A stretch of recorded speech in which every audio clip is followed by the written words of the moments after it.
Hi guys, in this very quick video, I'm going to show you how to do the stem stitch. I am just going to trace my pattern onto my fabric. I use carbon transfer paper, which is linked below. Also, if you want to follow along with this exact embroidery sampler, it is on my Etsy shop and also linked below.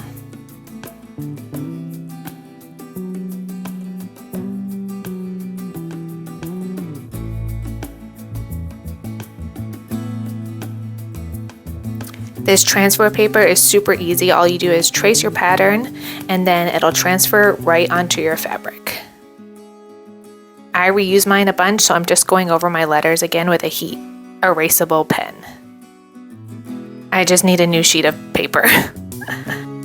I always use a piece of plain cotton fabric underneath my linen-like fabric.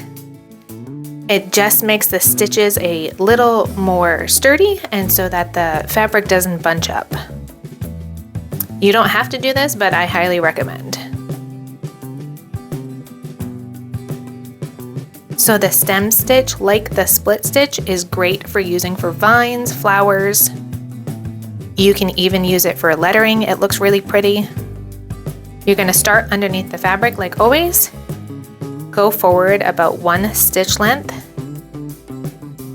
But before you pull the thread all the way through, you're going to hold a little loop and go back up through the bottom about halfway under that first stitch. Then repeat the process. Just go back about right in the middle of that stitch and keep going. The important thing here is you always, when you hold that loop, you want to always hold it in the same direction. So I'm always holding it above my stitches, or you can always hold it below. You just don't want to go back and forth. So through this whole entire curve, that loop is going to stay above. So my needle is below the thread, if that makes sense. And it's super easy to have the stitches curved around a line, so again, it is great for lettering. And you can do the thread as thin or as thick as you want.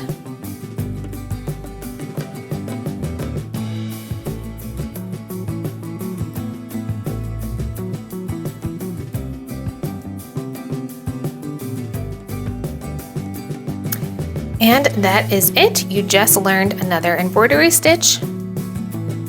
I hope you enjoyed it. If you have any questions, comment below. Or if you want to follow me on all socials at the Colonial Corner, I would love to see what you're stitching. Thanks for watching and don't forget to subscribe.